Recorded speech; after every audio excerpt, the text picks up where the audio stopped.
here in the 2300 block of South End in Fort Smith, Arkansas. The home that I remember as a child growing up is just about a couple of blocks this way. But the place we're in front of today is the home of Mr. O.C. North. Now, Mr. North passed away many, many years ago. His son, John Paul, is here right now. I just had an opportunity to have a good visit with him. But Mr. North is the sales rep by which I set the standard for every sales rep that calls on any retailer out there.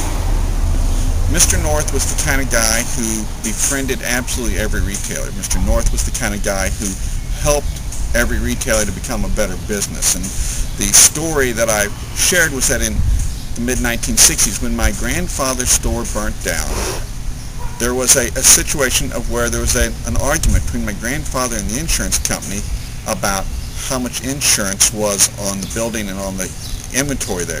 The discrepancy was about $100,000.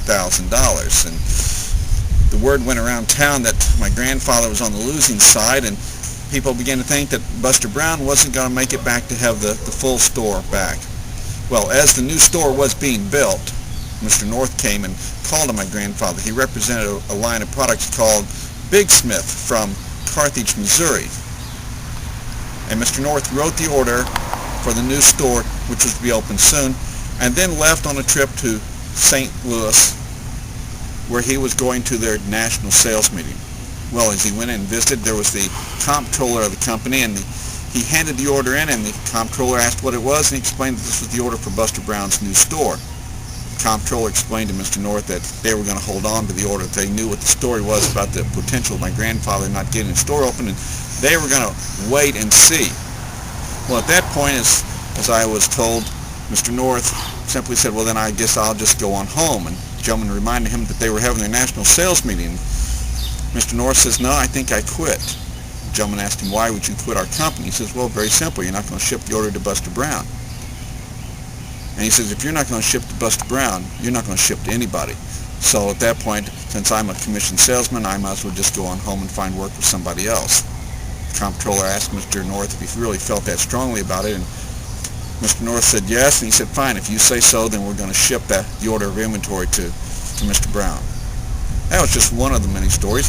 There's other neat stories. For example, that visiting here in Mr. North's home was Bill Dillard. Yes, Bill Dillard of Dillard's Department Stores. Mr. Dillard also happened to be the college roommate at the University of Missouri of George Gleason. George Gleason from the family business that my father owned in Dardanelle, Arkansas. But Mr. North was always proud of the fact that as Bill Dillard went to open the first of his stores, Mr. North wrote the very first order for his stores. The last story I have to share with you of Mr. North comes from one of my childhood, and that was, as a kid, somewhere along the line in this neighborhood, I found a big clump of mistletoe. And my grandfather gave me a bunch of bags, shoe bags. I remember long, narrowed, red and white striped shoe bags. And I would put clumps of mistletoe in each bag and fold over the top. And I went door to door up and down this neighborhood selling mistletoe. And as I came to that very doorstep right there to sell some to Mr. North, he asked me how much. And I said, Mr. North, I have a 5-cent bag and I have a 10-cent bag. And Mr. North said, I'll take one of the 5-cent bags, and I handed it to him, and he gave me a quarter, and I began to reach in my pocket, and I was looking for change, trying to find the 20 cents, and Mr. North didn't take the 20 cents. He says, you keep that, that's for you. And I've always remembered the story of Mr. North and the mistletoe. To this day, when I see a kid on the street corner selling mistletoe, I always stop and buy it, and if he's selling mistletoe for $1, I give him a $5 bill, but the catch is he's got to hear the story of Mr. North and how it went. Mr. North was a beginning in my life of a long series of sales reps that called on our family businesses, who were great people, who had our family's interest at heart, and did a lot to take and help a retailer become a stronger retailer.